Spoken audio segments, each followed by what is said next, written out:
Hello, God's beautiful children. I hope your day is going well and y'all are continuing to walk with the Lord as well as I am. On this wonderful Wednesday, I have a wisdom word for you guys, and hopefully, it is a blessing or an eye opener. Y'all know that's how we do it over here. I'm going to go ahead and get straight into the message. We're going to be reading from Nehemiah today, and that's going to be in chapter 4, and that's verse 12 through 15, and then we're going to read verse 18 as well. But I'm going to go ahead and give y'all the message, and the message is this.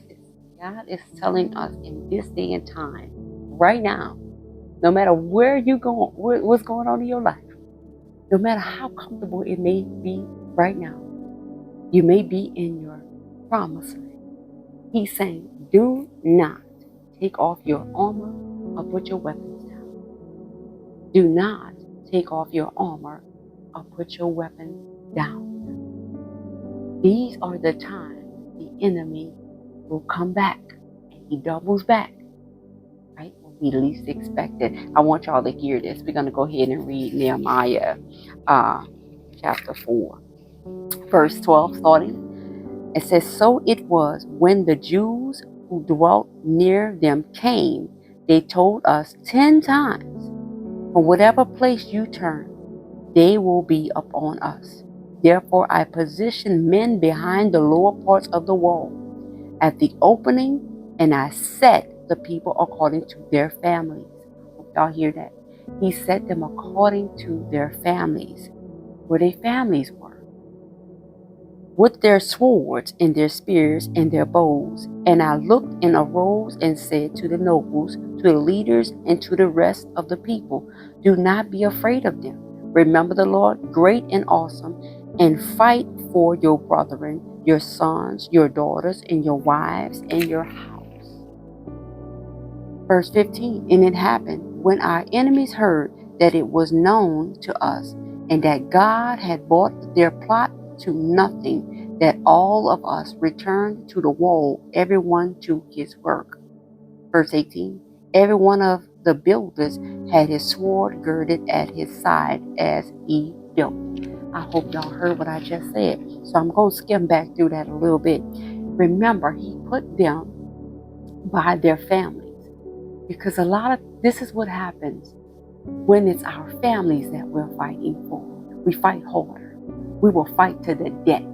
Many times if we're placed in other places where we're fighting for people, we may know them, may not know them. We'll fight, but some people run. I'm just going to put it out there. Some people be like, nah, I'm gone. I'm trying to save my own life. But for your family, you're going to fight to the death. You will fight to the death for your family. For your children, you're going to fight to the death. Let somebody come in your house. I guarantee you're going to throw yourself before them children. You're going to throw yourself first and say, look, don't harm them. Do what you got to do with me. So this is what happened. He set them according to their families. So what the enemy does, he's so slick, guys. He's so slick. He rides through the line. I told this to you guys in a video way back. But this was something that Holy Spirit revealed to me. He said he started with Adam and Eve, right? But he didn't end with them. He started riding down the family lines. So since Adam and Eve let him in, he went to Cain and Abel. And I want y'all to hear what he told Cain, what God told Cain. Genesis chapter 4, verse 7. God talked to Cain. He said, if you do well, will you not be accepted? If you do not do well, sin lies at the door, and its desire is for you, but you should rule over it. So he had then already told Cain before it was coming. He was preparing him like, if you yield to this thing, it's going to overtake you. Right? The reason I say this is, remember he told Cain it was at the door lurking for him. It was right there waiting for him, and waiting for that opportune time to come in and do exactly what it wanted to do. And that was the enemy, because the enemy is the only one that kills, steals, and destroys. So that's how we know it was Satan right there with those children. So what happens here when I'm reading is, God is saying, do not take your armor off, mom, dad, aunties, uncles, brothers, and sisters. Don't take your armor off or put your weapons down just because it doesn't feel like you're in a battle anymore. We are in a battlefield. And Satan waits for an opportune time to come back.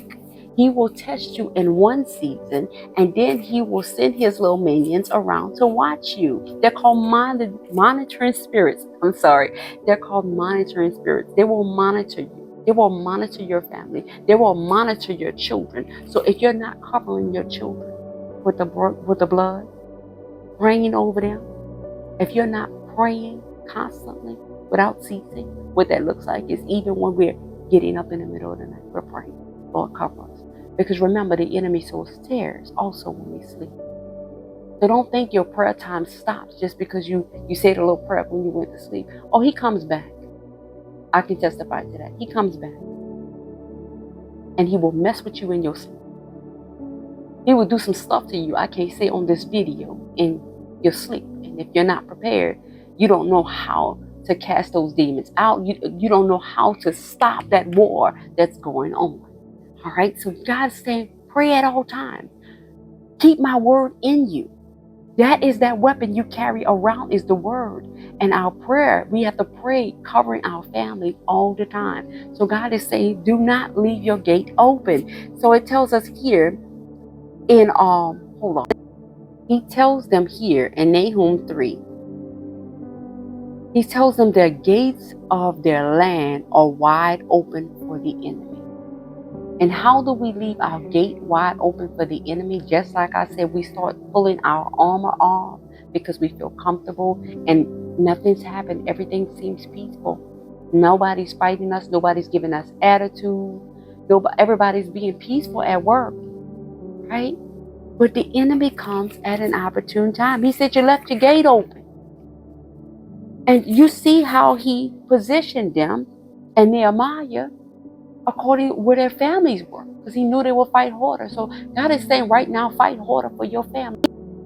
He wants us to be like the ant, always prepared. These little babies, these little things, they prepare even when the season is not there yet. They're preparing, and that's what he's saying. Always prepare. Before, you don't know when the enemy is coming back. He looks for an opportune time to come. It says in Luke 4:13. After the devil tempted Jesus, he departed from him until an opportune time. So let us not think he's not still doing that. He comes back at an opportune time. And don't let him go after your family and they're not covered and they're not prepared. And many times we have prodigal sons and daughters, they don't know how to do this for themselves. So God's saying, do it for them. Yes, I don't care how angry you are with them, how you don't like what you see that they're doing. He said, pray for them still, because that enemy is lurking around the back, just like he went from Adam and Eve to Cain and Abel. Okay, he will ride down them open. He's looking for them open doors. What door did you leave open? Because he's going to try to come through. Right? So I'm going to leave y'all with that. God is saying, do not take your armor off and do not put your weapon down as if other people in your family don't need to be covered. As if your children don't need to be covered. Morning, noon, day, night, it doesn't matter. They need to be covered. We all need to be covered. Your neighbors need to be covered. Your community needs to be covered. So somebody crazy don't come through there and start shooting up the place. Okay? Walmart needs to be covered when you walk through there. We have to always be praying. Okay? I just wanted to say it like that. We have to always keep our armor on and our weapon on our side. I love y'all with the love of the Lord. Y'all be blessed.